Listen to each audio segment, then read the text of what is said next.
pur pinercaya paring lelipur. Nggelar kelir gantung gong menghibur warga masyarakat Ngadipura. Wah hebat. Ing ngatasé awake dhewe lagi sepisan mrene nanging antusias lan apresiasi warga masyarakat kene luar biasa ya Mak. Wah tenan tak acungi jempol kok Nduk. Ngono. Penonton kebak wiwit sore. Kamangka lagi sepisan iki sowan. Ngono. Mula itung-itung awake dhewe sowan ana ing kene uluk salam karo para warga masyarakat kene. Nggih. Ora arep apa-apa kok Nduk, tenan. Sing baku nyambung tali paseduluran karo warga ing Ngadipura kang sarta ngalap berkahe para pepundhen lan pinisepuh kang mapan ana ing Ngadipura kene. Nggih yung heeh. Mula wis sak wajibe aku karo Biyung ngaturke panuwun marang para pepundhen Ngadipura ya Mak. Bener Nduk, heeh. Ngaturke panuwun kang tanpa pepindhan, terima kasih yang sangat banyak kula kunjukaken setunggal. Nun inggih Bapak Kepala Desa Ngadipura, nun inggih Bapak Eko, kang angka kalih sedaya perangkating Desa Ngadipura, Ketua Panitia Pak Kasun, ingkang boten lan sedaya panitia ingkang boten kula sebataken setunggal mbaka setunggal, ingkang sampun ikut andil mensukseskan lumadining adicara bengi iki. Wah iya nggih ya. Uga ora lali ngunjuke matur nuwun marang sedaya lapisaning masyarakat Ngadipura ingkang sampun paring kapercayan kula sak kanca paring hiburan wonten papan mriki. Nggih ya heeh. Alhamdulillah. Tur aku ki niteni kang sarta nyawang kahanane desa Ngadipura kene. Oh ngono. Kene iki kelebu desa sing komplit tok no. Desa sing komplit. Agamane kuat, budayane ya kecekel. Oh ngono. Dadi agama karo budaya mlaku berjalan seiringan. Oh ngono. Mlaku bareng. Oh, agama karo budaya ki aja digathuke, aja dicampurke, mengko ndak warsuh. Oh ngono. Ibaratnya kaya ril sepur kae. Oh, ril sepur. Ril sepur kae tengen karo kiwa mlaku bareng. Ning yen digathuke sepure tabrakan. Oh, ngono.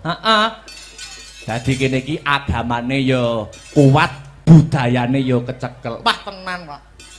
Imane para warga masyarakat ning Ngadipura ki hebat luar biasa. Kok nganti masjid adzan Allahu Akbar masyarakat Ngadipura geruduk ning sawah.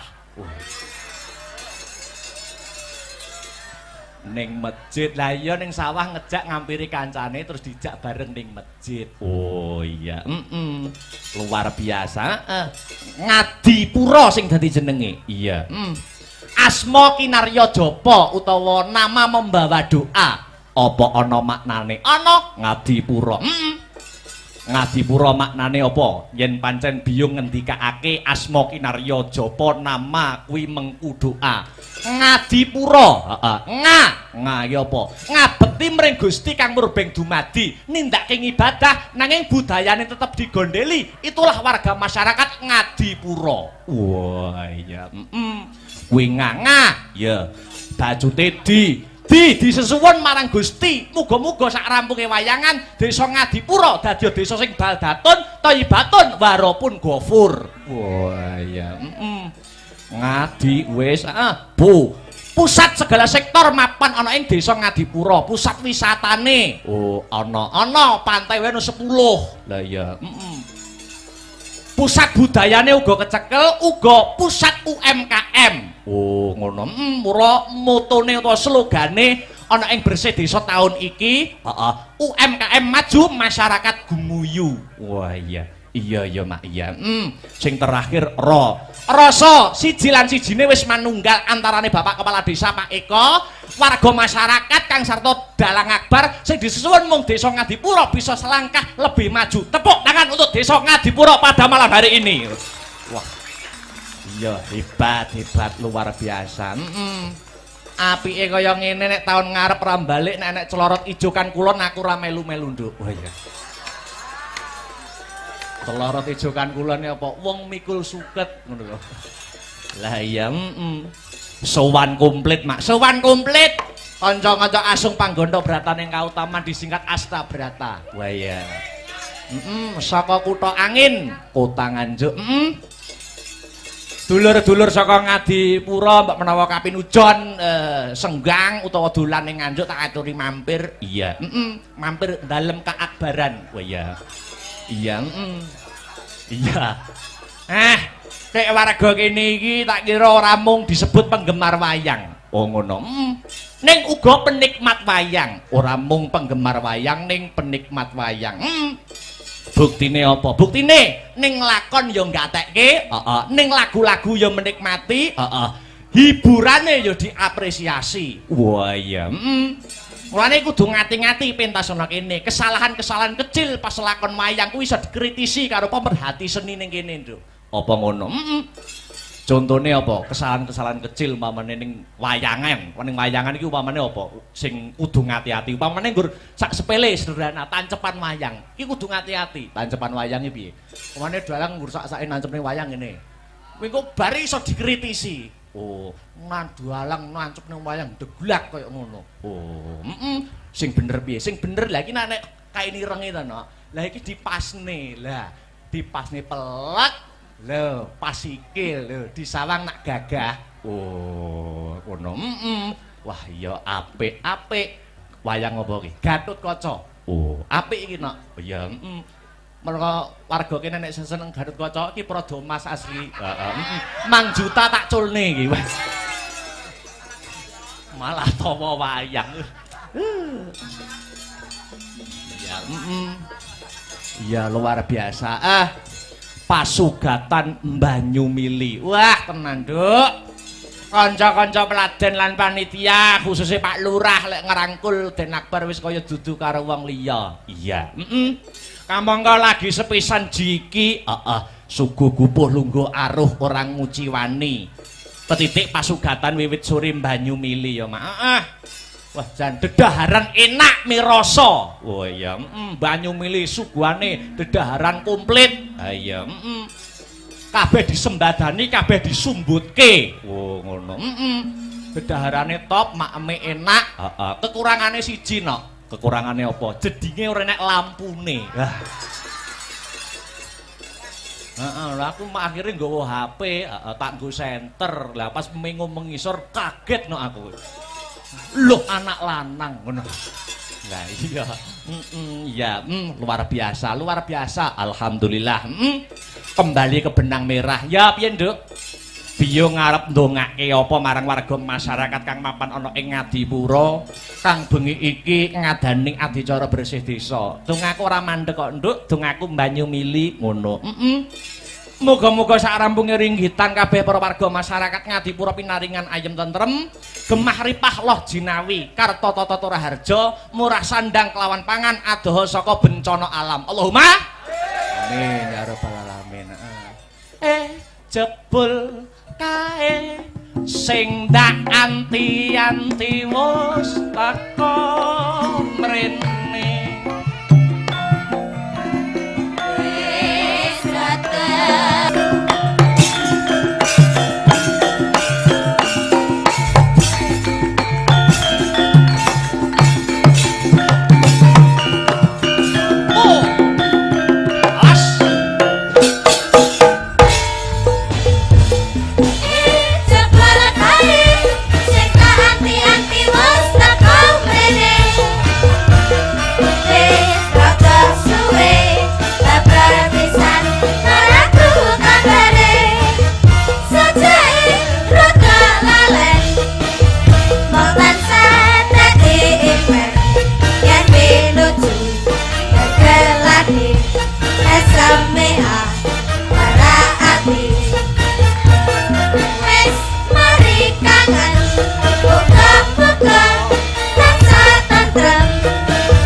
Wah, aku mau perjalanan Nganjuk nganti tekan Ngadipura.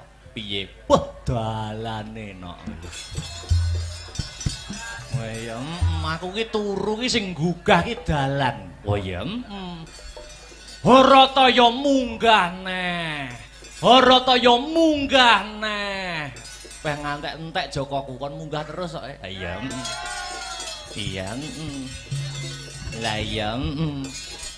Wayangan malam ini juga disiarkan langsung lumantar channel YouTube Astabrata Media. Wah iya.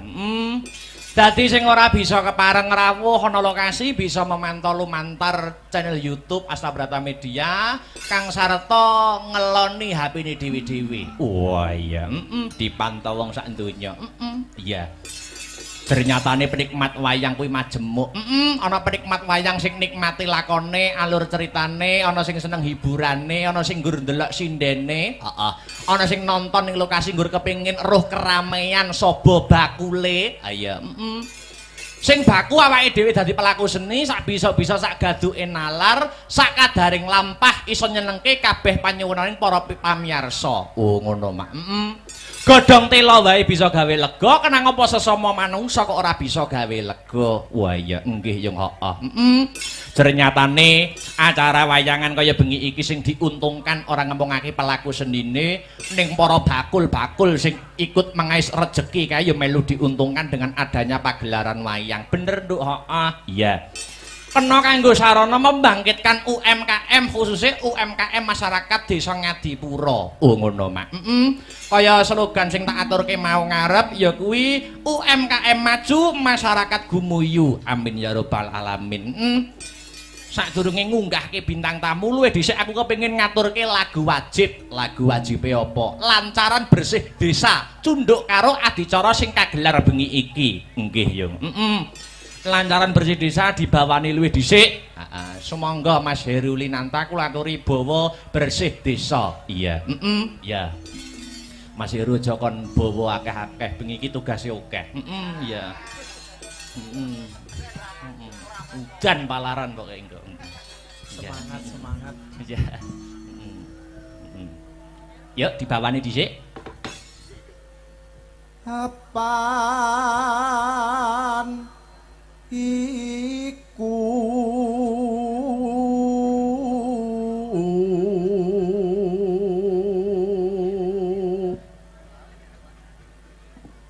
dadi kewajiban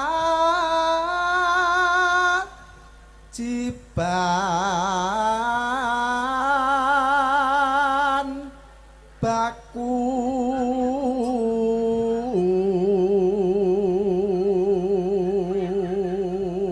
season hiburan ana ing wayangan kuwi ping 2, heeh. Limbukan karo gara-gara. Nek limbukan wayange cangik limbuk wis biasa. Biasa, lumrah. Diganti-ganti no. Ayo. Diganti sapa? Pak Dalang.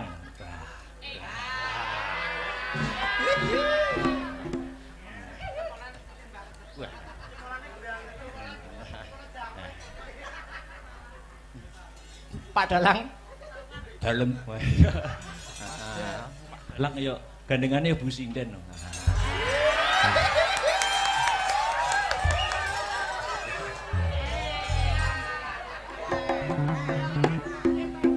Lanjut. Sok warga iki. Yo. Yo lanjut. Ayo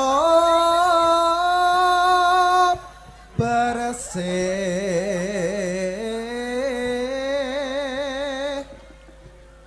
desa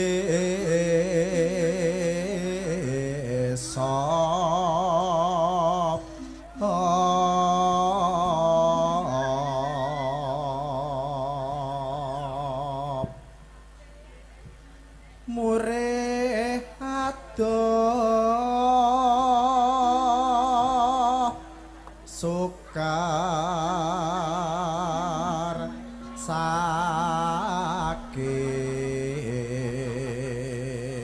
Yo, ditibakne lancaran bersih desa. Wis. Kriya kriya ang kriya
mau perjalanan Nganjuk nganti tekan Ngadipura. Piye? Wah, dalane nok. Wah ya, aku ki turu ki sing gugah ki dalan. Oh ya, Harataya munggah neh. Harataya munggah neh. Peh ngantek-entek Jokoku kon munggah terus kok. Iya. Iya. Lah iya. Wayangan malam ini juga disiarkan langsung lumantar channel YouTube Astabrata Media. Oh iya. Dadi sing ora bisa kepareng rawuh ana lokasi bisa memantau lumantar channel YouTube Astabrata Media kang sarta ngeloni HP-ne dhewe-dhewe. Oh iya, dipantau wong sak donya. Iya. Ternyatane penikmat wayang kuwi majemuk. Ana penikmat wayang sing nikmati lakone, alur ceritane, ana sing seneng hiburane, ana sing nggur ndelok sindene, heeh. Ana sing nonton ning lokasi nggur kepengin roh keramaian sobo bakule. Ayo, Sing baku awake dhewe dadi pelaku seni, sak bisa-bisa sak gaduke nalar, sak kadaring lampah iso nyenengke kabeh panyuwunaning para pamirsa. Oh, ngono mak. Godhong tela wae bisa gawe lega, kenang apa sesama manungsa kok ora bisa gawe lega. Wah iya nggih yung heeh. Ternyatane acara wayangan kaya bengi iki sing diuntungkan ora ngempungake pelaku senine ning para bakul-bakul sing ikut mengais rejeki kae ya melu diuntungkan dengan adanya pagelaran wayang. Bener Nduk, heeh. Iya. Kena kanggo sarana membangkitkan UMKM khususnya UMKM masyarakat Desa Ngadipura. Oh ngono mak. Kaya slogan sing tak aturke mau ngarep ya kuwi UMKM maju masyarakat gumuyu. Amin ya rabbal alamin. Sadurunge ngunggahke bintang tamu luwih dhisik aku kepengin ngaturke lagu wajib. Lagu wajibe apa? Lancaran bersih desa cunduk karo adicara sing kagelar bengi iki. Nggih yo. Lancaran bersih desa dibawani luwih dhisik. Sumangga Mas Herulinanta kula aturi bawa bersih desa. Iya. Iya. Mas Heru aja kon bawa akeh-akeh bengi iki tugase akeh. Iya. Udan palaran pokoke engko. Semangat. Iya. Yuk dibawani dhisik. Apaan iku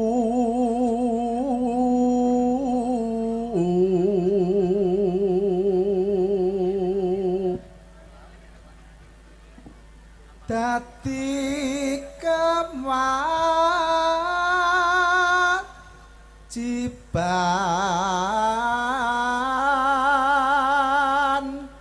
baku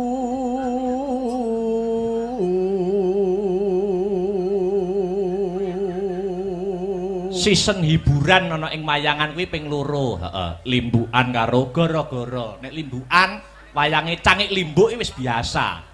Biasa, lumrah. Diganti-ganti no. Ayo. Diganti sapa? Pak Dalang.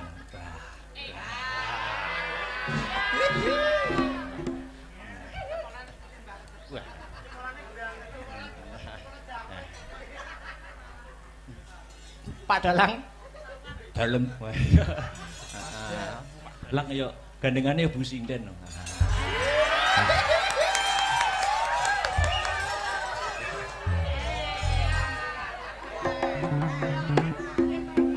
Lanjut.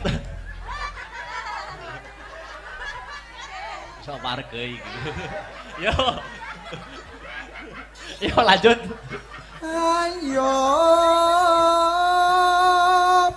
bersih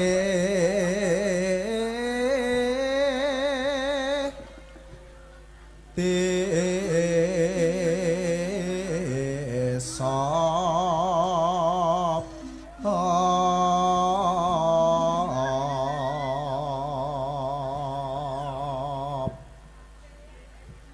murih adoh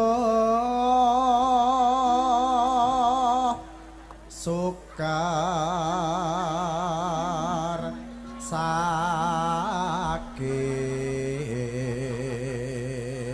Yo, ditibakne lancaran bersih desa. Wis. Kriya kriya angliya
Sekretaris desa wis katur, Mas. Heeh.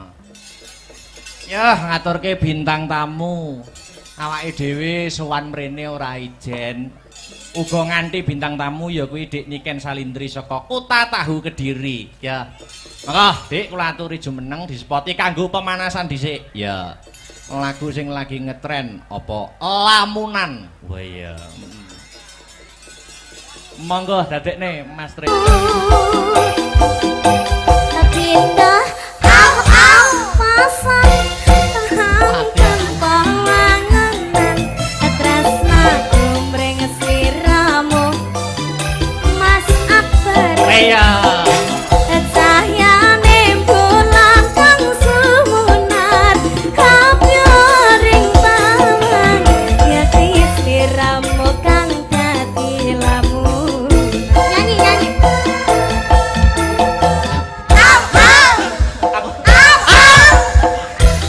panganan tresna kumring sliramu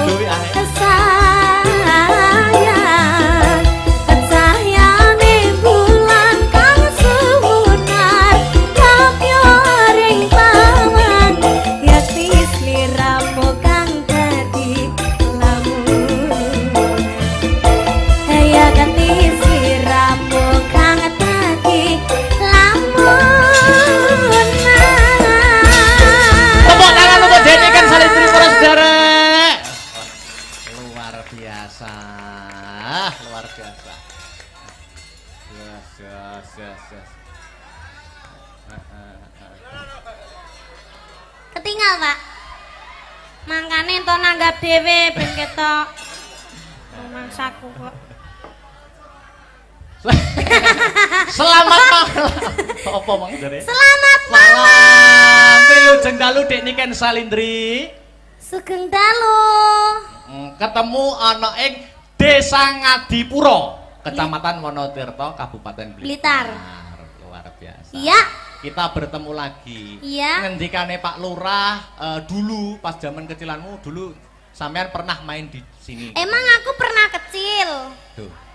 Lah piye? kan aku lo besar terus Oh, besar terus. Maksudnya zaman SD. iya Nah, pernah main ke sini katanya Pak Lurah tadi pas kula rembakan kali Pak Lurah. Oh, Terus ini ke